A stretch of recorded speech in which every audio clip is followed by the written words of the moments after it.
થરાદ તાલુકાના રામપુરા ગામમાં એક દુઃખદ ઘટના સામે આવી છે। 24 વર્ષના રમેશ હરસંગભાઈ પટેલની લાશ તેમના ખેતરમાં આવેલા ઝાડ પર લટકતી મળી આવી છે।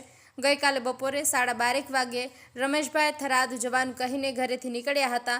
રાત્રે ઘરે ન આવતા પરિવારે તેમને મિત્રોને ત્યાં ગયા હોવાનું માન્યું હતું। બીજા દિવસે સવારે 9 વાગ્યે પાડોશી જેઠાભાઈ રાજાણાભાઈ પટેલે પરિવારને જાણ કરી હતી। મારું ગામ રામપુરા, પટેલ હરસિંગના વીરા। મારા છોકરાનું નામ રમેશભાઈ। એને આજથી 3 મહિના અગાઉ એને પ્રેમ લગ્ન ઝડકા કરેલા હતા। એના હિસાબે એ લોકોએ પ્રેમ લગ્ન કરીને જોડે 15 દાડે બે અને આગળવાણી કર્યા થયા।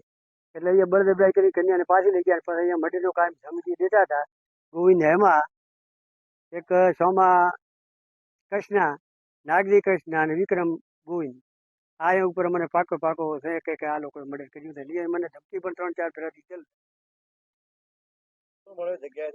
એ જગ્યાએ લટકાવેલો હતો। અહીંયા ગાભા દોડેથી વધેલો હતો ખાલી ને આમ અંદર બાઇક 15-20 કિલોમીટર જેટલો અંદર મેલેલો હતો। એટલે એની શંકા ઉપરથી મેં ગામવાસી બીજા બધા બોલાવીને બાઇક હવે બાઇક જેનું હોય તો પણ શું ખબર હોય રાતે કોણ લઈને આવ્યું।